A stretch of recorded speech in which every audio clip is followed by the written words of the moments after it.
Okay, what's up guys? Di tengah-tengah demam Piala Dunia ada Piala AFF.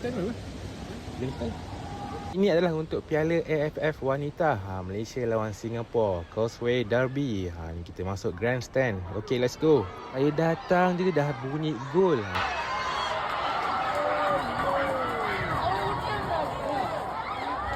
Tapi bukan untuk Malaysia, tapi untuk Singapura. Dia menjaringkan gol kedua. Saya masuk lambat sikit. Ada ulangan jaringan, tapi saya dapatlah tengok jaringan dekat screen phone. Ni, curi-curi tengok. Dan agak berat sebab hujan lebat, so maybe ada main peranan sikit. Tamat separuh masa pertama, Singapura mendahului 2-0.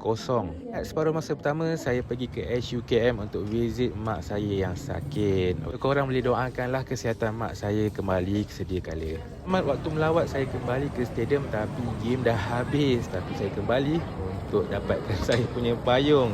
Betul weh, hujan lebat tadi. Dapatlah jumpa kawan-kawan selepas perlawanan. Ni geng Kroni dan fans Harimau Malaya. Losi je. Media. Aku mestilah press.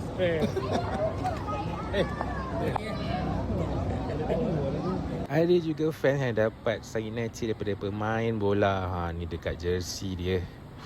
Memang best moment. Dah sikit. Ni lah next one. Itu siapa?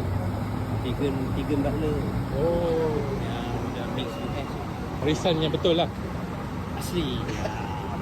Ni pula adalah view daripada fans Singapura. Ni adalah semua pemain-pemain Singapura yang akan bertemu Indonesia di separuh akhir nanti. Okay, last sekali kita tutupkan mukadimah kita dengan nasi kandar stadium. Okay, jumpa guys di semi dan final nanti. Okay, thank you guys.